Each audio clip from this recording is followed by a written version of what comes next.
this ability to look at things or listen to things or with other senses, smell, taste, touch, as the awareness rather than the interpreting mind. Practice that in your daily life. It's a primordial spiritual practice. If that's your only spiritual practice, it would be quite enough. So, innocent perception, it requires awareness, it requires an alertness in the background of your perception. Without the alertness, thinking will always overpower you. The alertness keeps thinking at bay.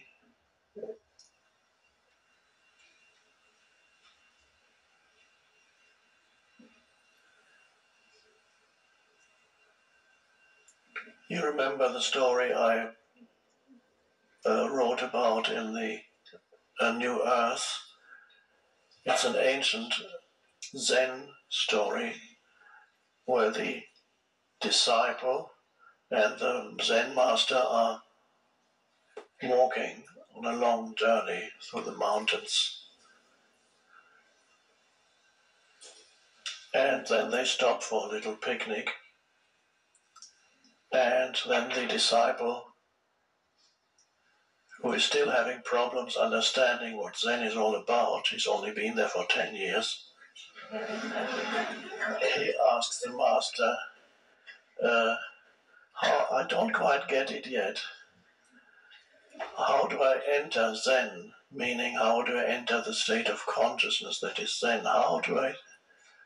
And the master looks at him and says, can you hear the sound of that mountain stream? And the disciple says, no, I can't hear it. The master says, just see if you can listen, see if you can hear it. And this is the point of the master to the disciple, to become more alert. The master associates the alertness with the auditory perception there. So the alertness flows into the auditory perception. And as the master tells him, you have to listen more carefully to hear that mountain stream. And then the disciple, at that moment, the alertness, the awareness in the disciple rises, and he goes. And of course, in that very moment, while he's in that intense listening, he's no longer thinking or trying to figure out what Zen is all about. He's just... And then he can hear in the far distance is a tiny mountain stream that makes a sound. And suddenly he can hear it. And he says, yes, I can hear it. And the master says, that's it, enter Zen from there. Oh.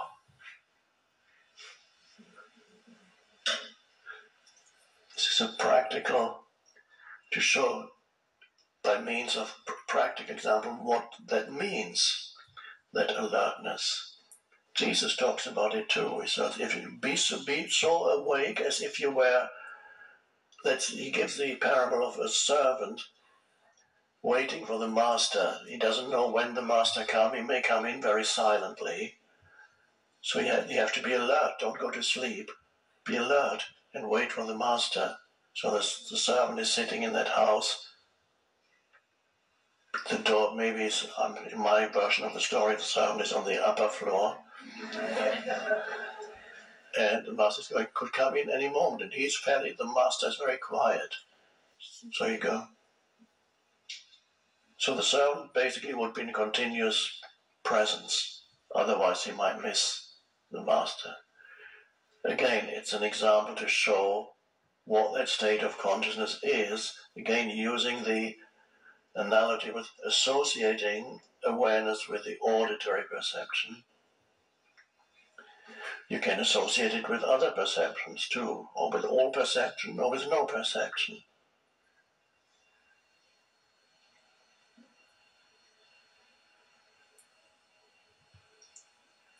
And there's no stress or strain in that alertness. There isn't a willfulness behind it. That's not it. You can't hold your breath and make yourself be more alert.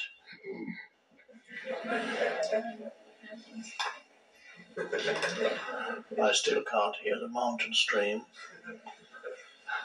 You have to. It's a relaxed alertness. That is one. I'll sometimes use the expression vibrational frequency, and there is a truth behind it. Whether or not it's scientific, I don't care. By the way, I can sense because I also experience fluctuations. There's always a certain alertness in the background, but sometimes there's an increase in alertness, and sometimes it recedes. It's in the background. The awareness, and then the awareness, the light gets a little like a dimmer switch. It goes psh,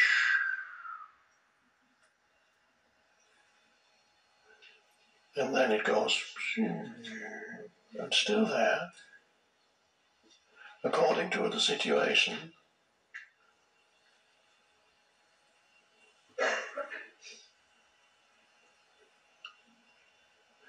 Now the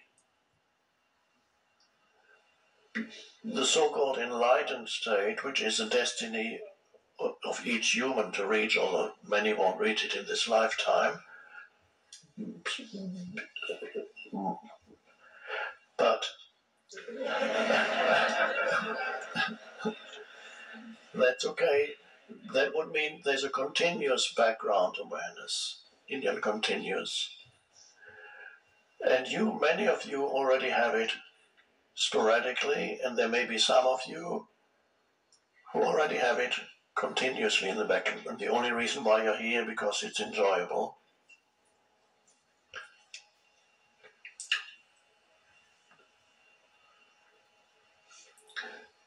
But there's no point in asking, when is it going to be continuous for me? Irrelevant question. The only true question is it there now? That's the only place where it can be now. If it's not there, whether it's going to be there 10 minutes from now, who knows? Is it going to be there next week when I get home? Who knows? But when you get home, it's now. So the only relevant question is, am I aware now? And if you even remember to ask that question, which is a powerful pointer to awareness, very easily you can step from the question, which is still a thought. I call it a pointer.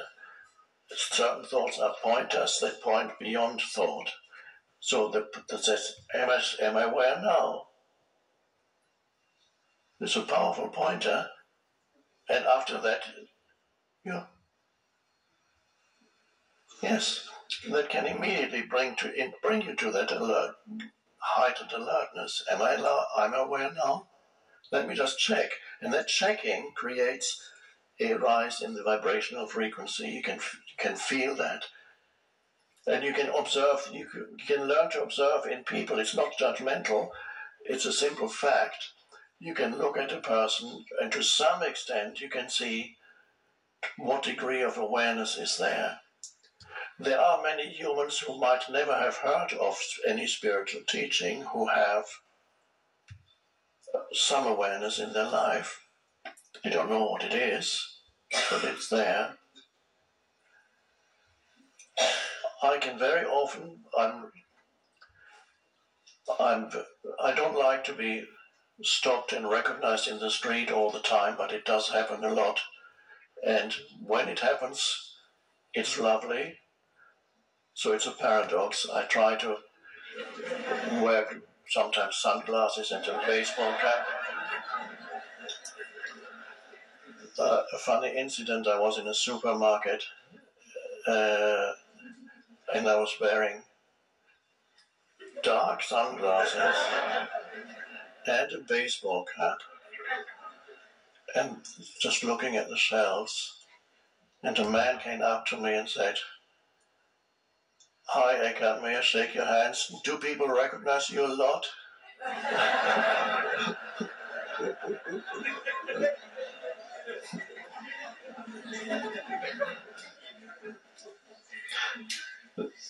No, I am saying this is quite not infrequently.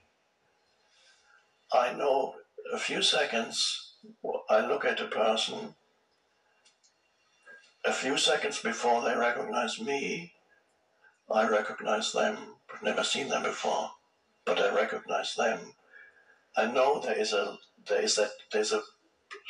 fairly strong presence there, and then I know, oh, this person is going, and this is not a thought, it's just a realization, this person is going to recognize me.